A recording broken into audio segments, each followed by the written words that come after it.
মধ্যপ্রাচ্যে নিপীড়িত নির্যাতিত ফিলিস্তিনিদের উপর দখলদার ইসরায়েলি বাহিনীর তাণ্ডব চলছে। আমাদের হাতে এসেছে গুরুত্বপূর্ণ আপডেট আন্তর্জাতিক সংবাদ। শুরুতেই থাকছে ইয়েমেনে ইসরায়েলের ব্যাপক বিমান হামলা, হুতি নিয়ন্ত্রিত বন্দর ক্ষতিগ্রস্ত। আরও জানাবো, চীন ভারত যুদ্ধ বাধাতে পারলে লাভকার জানালো রাশিয়া। এবারে থাকছে ভারতের উত্তরপ্রদেশে 90 বাংলাদেশি নাগরিক আটকের দাবি। জানিয়ে দিব ইউক্রেনে যাত্রীবাহী বাসে রুশ ড্রোন হামলায় নিহত 9। সর্বশেষ জানিয়ে দিব ট্রাম্প শান্তি চান, আবার হুমকিও দেন বলে মন্তব্য পেজেশকিয়ানের। এতক্ষণ শুনছিলেন আপডেট সংবাদের শিরোনাম, এবারে বিস্তারিত। তবে তার আগে অনুরোধ রইল ভিডিওটিতে একটি লাইক এবং কমেন্ট করে জানিয়ে দিন ভিডিও সম্পর্কে আপনার মূল্যবান মতামত। আরও জানিয়ে দিন ভিডিওটি কোথা থেকে দেখছেন বা কোন জেলা থেকে দেখছেন। ইয়েমেনে ইসরায়েলের ব্যাপক বিমান হামলা, হুতি নিয়ন্ত্রিত বন্দর ক্ষতিগ্রস্ত। ইয়েমেনের হুতি বিদ্রোহীদের দখলে থাকা বেশ কয়েকটি গুরুত্বপূর্ণ স্থাপনায় ভয়াবহ বিমান হামলা চালিয়েছে ইসরায়েল।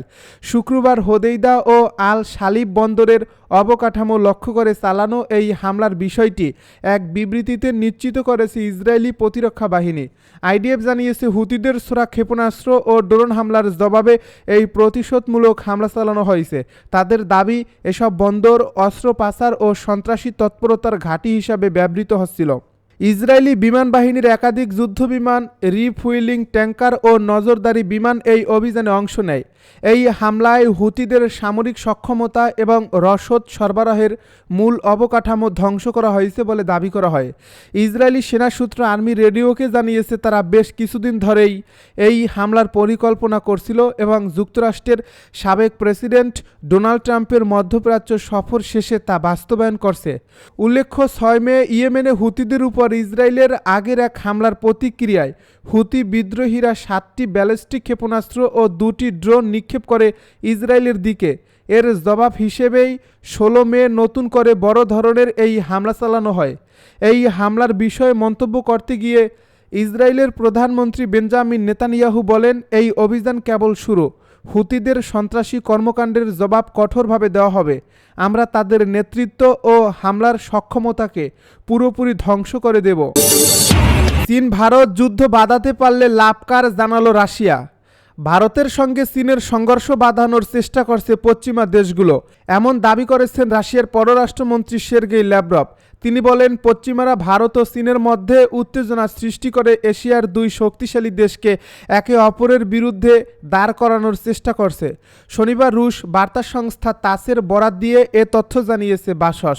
পশ্চিমা দেশগুলো ডিভাইড অ্যান্ড রুল নীতি অনুসরণ করে ভারতের মতো শক্তিশালী দেশকে দুর্বল করার জন্য এই ষড়যন্ত্র করছে। তিনি এ ব্যাপারে সতর্কতা উচ্চারণ করেন। রাশিয়ার পররাষ্ট্রমন্ত্রী চীন ও ভারতকে ঘনিষ্ঠ বন্ধু হিসাবে উল্লেখ করে বলেন, বর্তমানে পশ্চিমা দেশগুলো ভারত চীন সম্পর্কের মধ্যে টানাপোড়েন তৈরি করতে ইন্দো প্রশান্ত মহাসাগরীয় অঞ্চল বলছেন, যাতে 2 দেশের মধ্যে সংঘাত আরও বাড়ে। তিনি আরও বলেন, পশ্চিমা দেশগুলো দক্ষিণ পূর্ব এশিয়ার আসিয়ান গোষ্ঠীকে দুর্বল করার চেষ্টা করছে, যাতে তারা ওই অঞ্চলে নিজেদের প্রভাব প্রতিষ্ঠিত করতে পারে। ল্যাভরভের মতে, চীন ও ভারতের মধ্যে সংঘাত বাঁধানো হলে পশ্চিমা দেশগুলো সহজেই এশিয়ার অন্যান্য দেশগুলোর উপর প্রভাব বিস্তার করতে পারবে। ভারতের উত্তরপ্রদেশে 90 বাংলাদেশি নাগরিক আটকের দাবি। ভারতের উত্তরপ্রদেশের মথুরা জেলা থেকে 90 জন বাংলাদেশি নাগরিককে আটক করছে দেশটির পুলিশ। এক প্রতিবেদন এই তথ্য জানিয়েছে ভারতীয় সংবাদ মাধ্যম দ্য ইন্ডিয়ান এক্সপ্রেস। এই সংবাদ মাধ্যমটি জানায়, শুক্রবার উত্তরপ্রদেশের মথুরার নৌঝিল থানার খাসপুর গ্রামে অভিযান চালিয়ে এই 90 জনকে আটক করা হয়। তারা বেশ কিছুদিন ধরে ওই এলাকার ইট ভাটাগুলোতে বসবাস করছিলেন। অভিযানের সময় পুলিশ 35 জন পুরুষ, 27 জন নারী ও 28 জন শিশুকে আটক করে।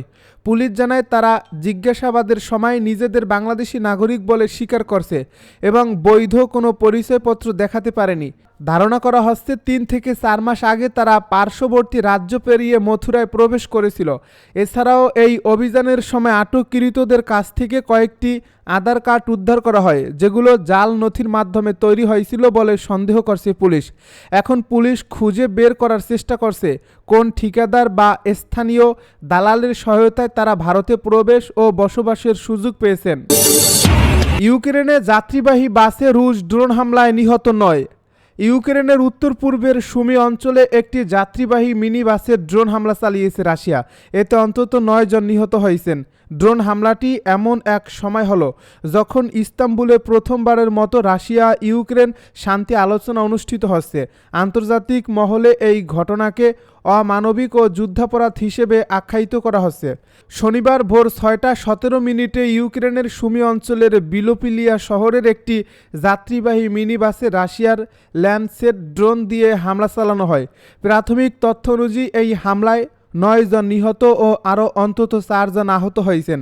স্থানীয় সামরিক প্রশাসন জানায় এই মিনিবাসটি রুশ সীমান্ত ঘেঁষা অঞ্চল থেকে আঞ্চলিক রাজধানীর দিকে যাচ্ছিল। আঞ্চলিক প্রধান ওলেহ হিরোহোরভ হামলাটিকে অমানবিক বলে উল্লেখ করেছেন। ইউক্রেনের পুলিশ এক বিবৃতিতে জানায় এটি একটি নৃশংস যুদ্ধাপরাধ যা আন্তর্জাতিক আইন বা মানবতার সম্পূর্ণ পরিপন্থী। যদিও রাশিয়া এই হামলার দায় স্বীকার করেনি, তবে তাদের দাবি সুমিতে তারা একটি সামরিক লক্ষ্যবস্তুতে আঘাত এনেছে। ট্রাম্প শান্তি চান, আবার হুমকিও দেন পেজেশকিয়ানের মন্তব্য। যুক্তরাষ্ট্রের প্রেসিডেন্ট ডোনাল্ড ট্রাম্পের দ্বিমুখী নীতি নিয়ে ইরানের প্রেসিডেন্ট মাসুদ পেজেশকিয়ান তীব্র মন্তব্য করেছেন। তিনি বলেছেন, ট্রাম্প একই সময়ে শান্তির কথা বলেন এবং হুমকিও দেন, যা অনেক সময় বিশ্ব মঞ্চে বিভ্রান্তির সৃষ্টি করে। এ ধরনের নীতির কারণে আন্তর্জাতিক সম্পর্ক জটিল হয়ে ওঠে।